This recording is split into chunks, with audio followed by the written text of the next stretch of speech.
What?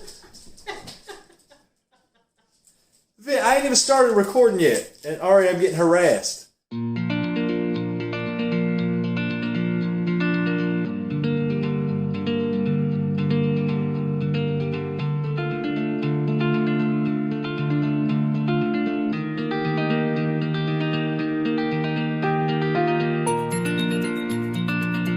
Look, today I'm going to attempt to do something. I just Googled a recipe. I bought some lemon pudding because I love lemon stuff. I love citrus stuff. And I thought, you know, what can you not make with lemon pudding? So I thought, well, I could make a pie, I could make a cake.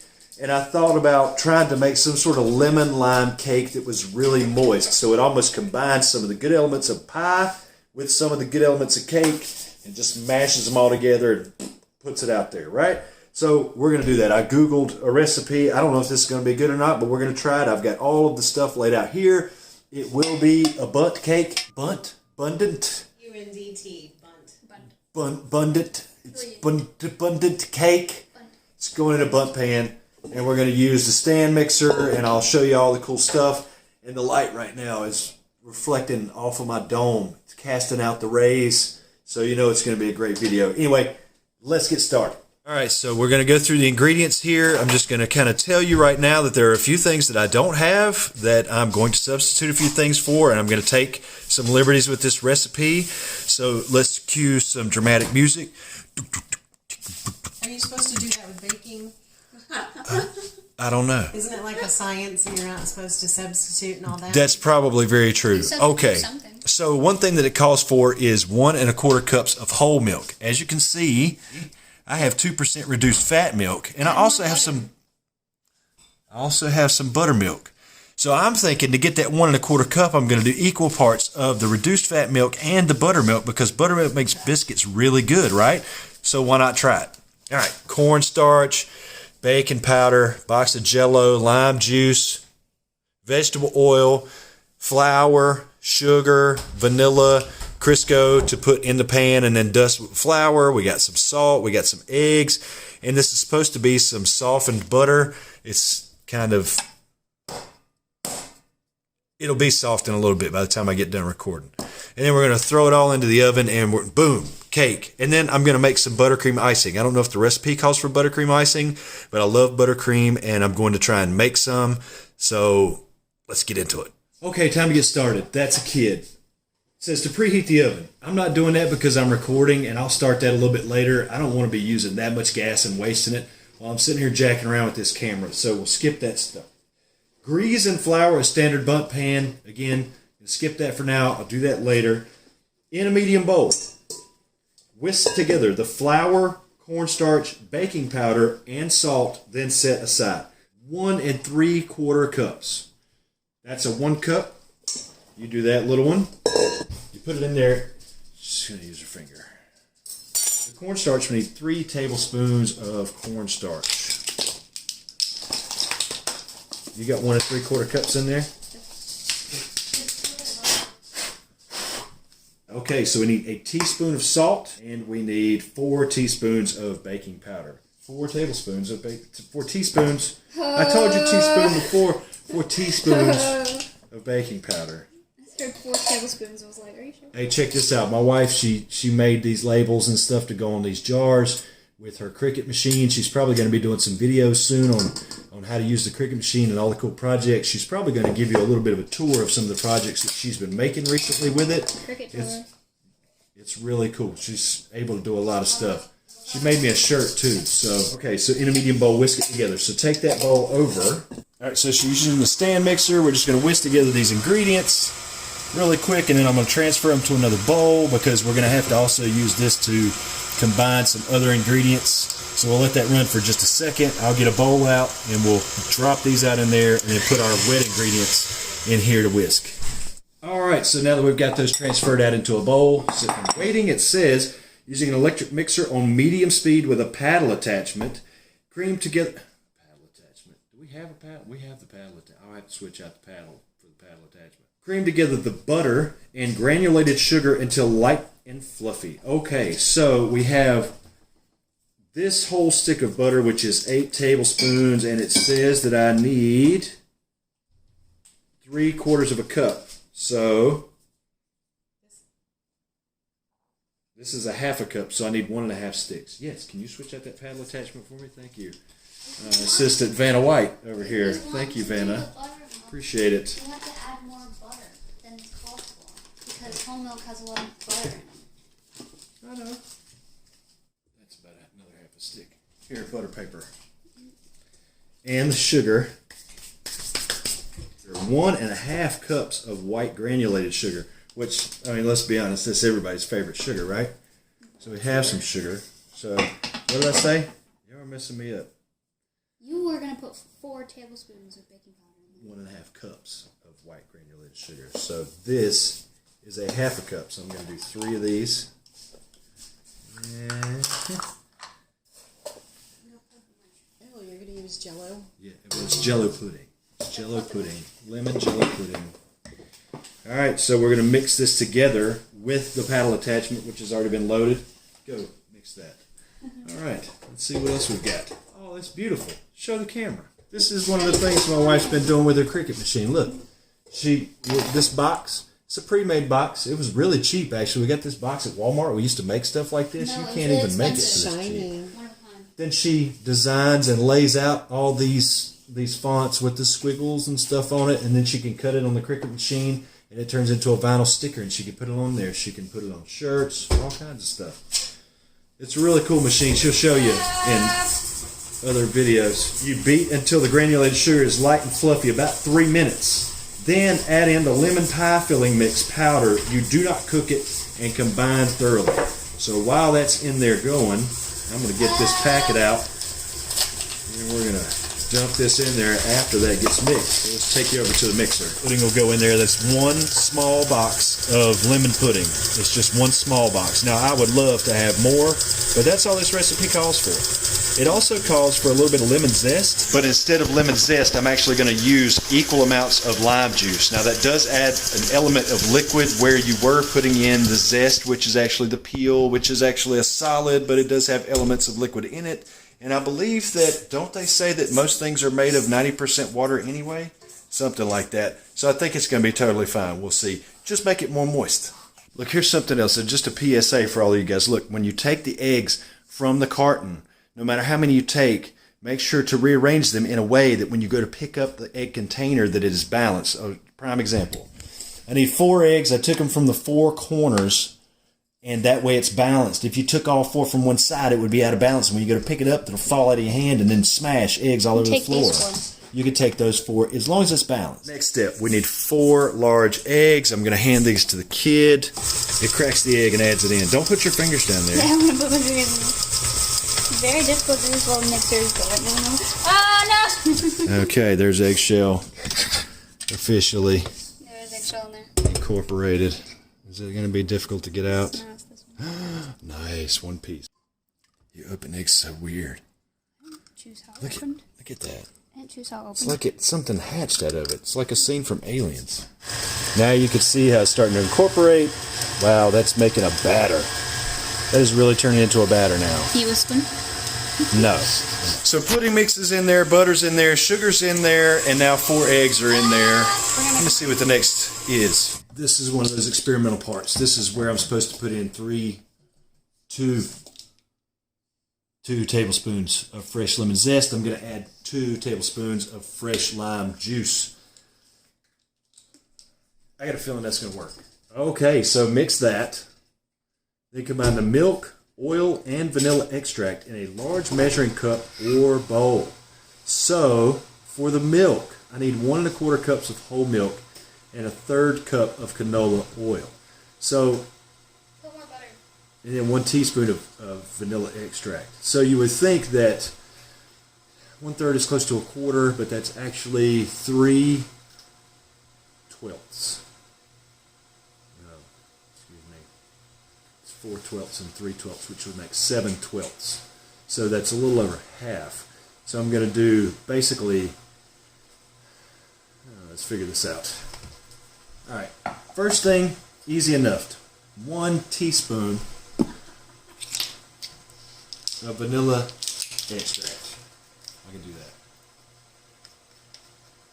It does cut the sweetness. There's my 1 teaspoon of vanilla extract. And then 1/3 of a cup of canola oil. So, You should put Sprite in it. Sprite, that would be really good. I don't know what that would do to the mixture though. So we're going to go up to 1/3. Oh, it doesn't even go. It only goes to 1/2. That looks like about 1/3. Sure. 1/3 cup of canola oil, and then 1 1/4 cup of whole milk. So when I bring this up, this should come close to 1 1/2 cups total. So I'm going to go a little bit of buttermilk.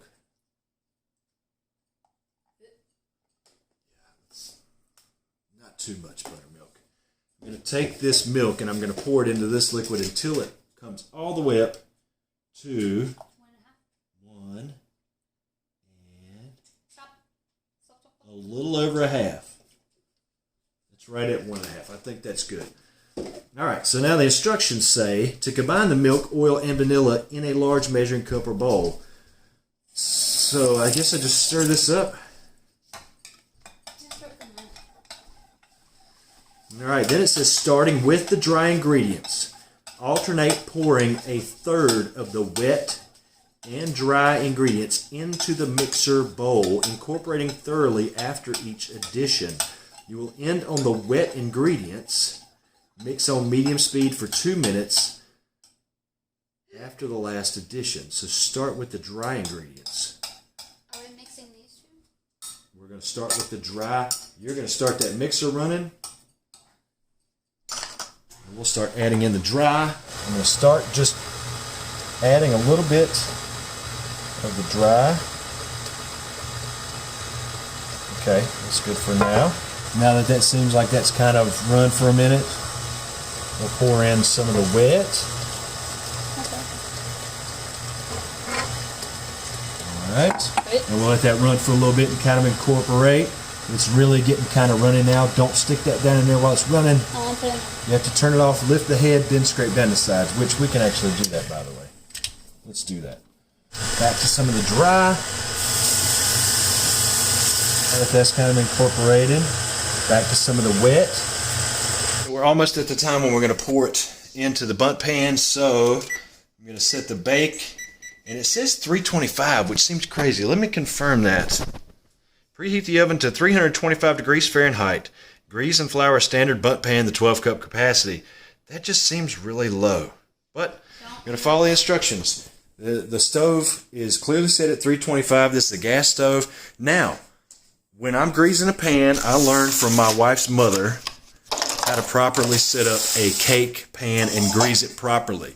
I use Crisco or any other kind of vegetable shortening, a paper towel, and I wipe it around in there, greasing it up like Clark Griswold did on the end of his Christmas sled when he's about to go zooming down the hill in Christmas Vacation. That's how I want this pan to look on the inside. Then you dust it with flour, you shake it all around, and then you dump out the excess flour, and you're good to go. Make sure you don't have any spots where any of the cake batter could stick.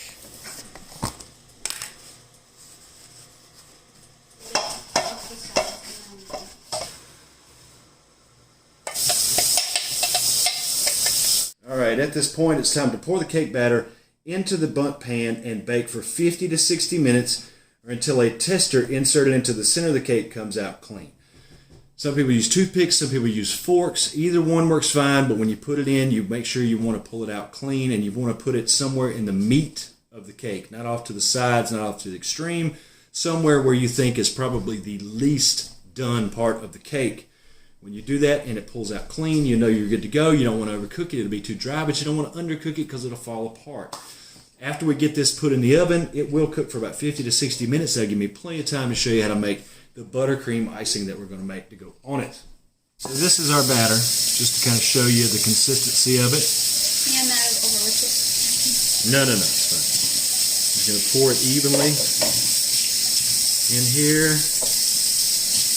When you got a cake in the oven, or you've got bread rising, you want to make sure you don't slam any doors, have any heavy footsteps, or bang on the floors, or shake anything, because you'll knock it down and you'll make your cake or your bread flat. But in this case, once I get this into the pan, one thing I am going to do to kind of self-level this out is to kind of tap it on the counter a little bit to make sure that it's all settled and level so that it will rise evenly. The thing doesn't over rise, because if it does, we're all in very big trouble.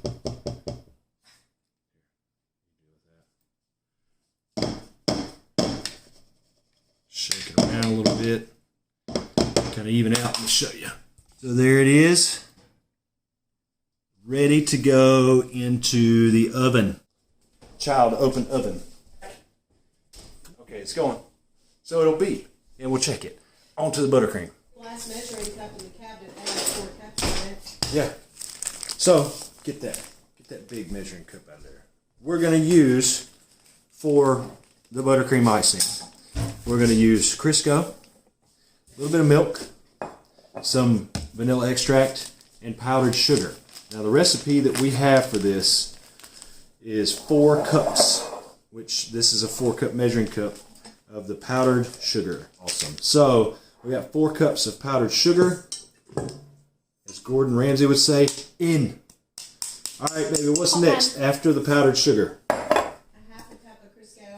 Half a cup of Crisco. I thought Crisco wasn't very edible. Crisco is definitely edible. We'll go to a half a cup, third of a cup, half a cup.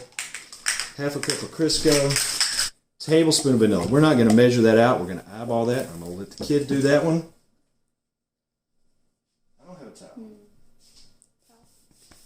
No! So just to start, I'm going to put in just a splash of milk.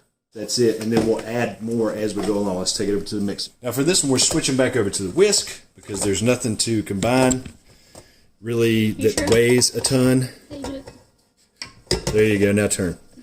And then it goes down, and then lock it, and then start it off low so you don't pound powder everywhere.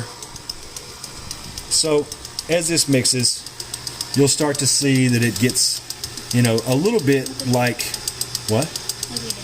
Kind of becomes the consistency of like a really, just a barely moist sand or almost a biscuit dough or something. Starts to come together a little bit like pastry in the beginning. So you can see it's trying to come together a little bit. You need to go a little faster. That will sling some of the stuff out of the beaters too and make it incorporate. Now you can see it's coming together perfect. That looks like a great consistency. We're just working the lumps out, kind of fluffing it up a little bit. We'll set this aside and we'll have to wait till the cake's done. Then we'll put it all together after the cake cools down. While we wait on the cake to finish and then cool off, now is a really good time for you to go down below and hit the subscribe button, click the bell off to the side, and select all for the notifications so you don't miss any of the upcoming videos. Maybe next time I'll put together a car using Cheerios, you never know. So also, click the thumbs up. That means you like the video. It helps us in the algorithm, helps us keep going so we can buy more cake mix. And leave us some comments down below. Let us know, how'd your cake turn out? Is it good? Is it great? Is it terrible?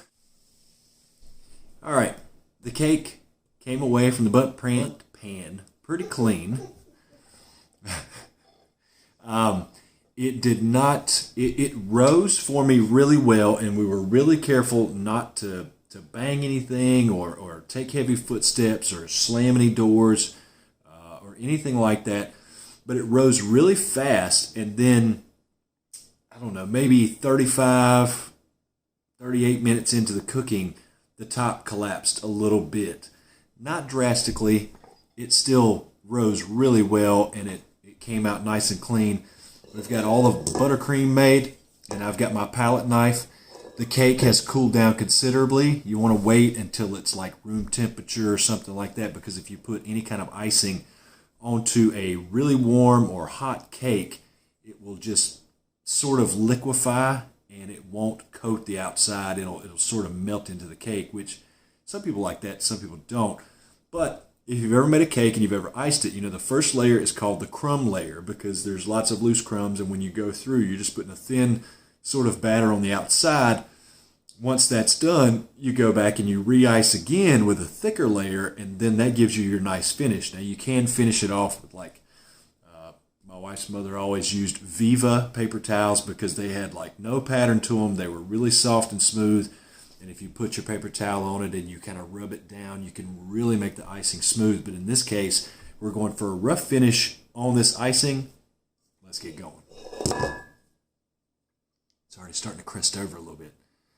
And I am not really familiar with icing bundt cakes, and I'm not even going to do a crumb layer on this. I'm just going to go through and do one coat.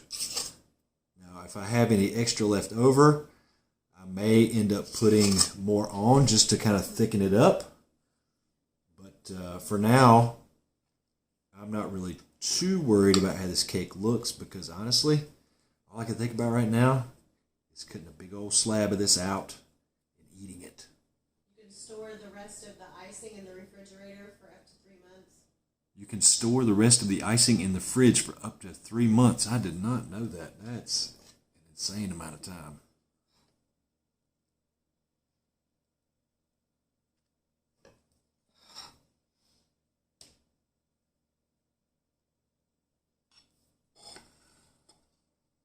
Let's take a cut and see if this works. Now, normally, I would let this sit and develop a little bit of crust on the icing. That's one of my favorite parts, is kind of crunching into that outer layer. But, slightly impatient.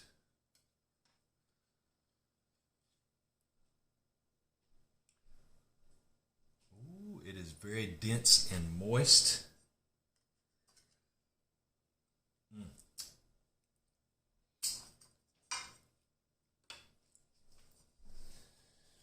You can see where it kind of collapsed on me a little bit here. And that incidentally probably made this a little bit more dense than usual. So, you know, it's not baking perfection. It would never survive on the Great British Baking Show. But we're going to get a fork and dive in and see how this tastes. All right, here we go.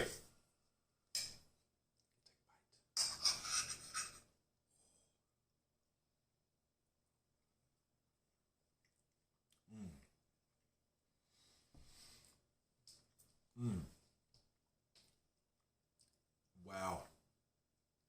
That is excellent. That tastes like Fruity Pebbles with buttercream on it. Yeah? Good?